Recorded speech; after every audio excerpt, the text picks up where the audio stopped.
Assalomu alaykum hurmatli muxlislar. Avvalambor hammanglarni Ramazon oyi bilan tabriklaymiz. Demak, hozir toklarni qanaqa usulda tarashimni tushuntirib bermoqchiman va buni nima bilan обработка qilishimiz kerak hozir zarur. Xo'p, mana tok parvarish qilishda mana bunaqa bitta kalta shox qoldiraman, bitta uzun shox qoldiraman mana. Xo'p, bu kalta shoxdan chiqqan ikkita novda tepaga qarab ketgan novdani uzunini olib tashlashimiz faqat novdasi kerak bizga. Mana bu uzun shoxdan bulardan hosil olamiz. Oralatib olib tashlaymiz faqat. Nega oralatib olamiz desa, buni bitta shox misol uchun bo'lsa bir 4 ta 5 ta demak hosili bizga yetadi. Undan yo'q kuchi yetmaydi, ham mayda bo'lib qoladi.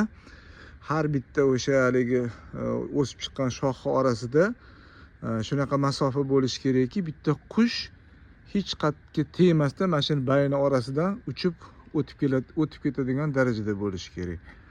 Xo'p, mana bu zapaska shox qanaqa bo'ladi desa, mana ikkita novda o'sib chiqdi. Ko'zinglar oldiga kelyapti, demak. Demak, shunda buni uzumini olib tashlaganimizdan keyin kuzda nima qilamiz? Mana bu yoqdan chiqqan novdani 2-3 ta bo'g'im qilib kesib olamiz, olib tashlaymiz. Bu yoqdan chiqqan uzun shoxni yana mana shu tarafga mundoq qilib bukib qo'yamiz. Shunda mana shu hamma proses mana shu yerda o'zida bo'ladi. Mana bunaqa zang bo'lib tepaga chiqib ketmaydi. Bunaqa zangdan foyda yo'q. Bu zang misol uchun o'zi hosil bermaydi. Mana shunaqa 1 yillik novdadan demak hosil olish mumkin. Endi buni hozir kuzda yoki erta bahorda temir kuparos bilan обработка qilish kerak. Temir kuparos tayyorlashini hozir ko'rsataman. 20 gram temir kuparosini 1 litr suvda eritamiz.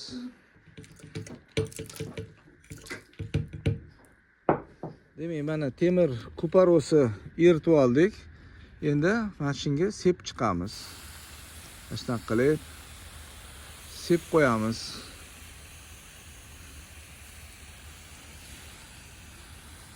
Har xil kasalliklarni oldini olish maqsadida. Mana bo'ldi. Mana shuni o'zi yetadi. Endi shu hali novdalari o'sib chiqqandan keyin yashil novdalar yog'ini qanaqa обработка qilishlarini vaqti kelganda tushuntirib ko'rsatib ketaman. Sog' bo'linglar. E'tiboringiz uchun rahmat.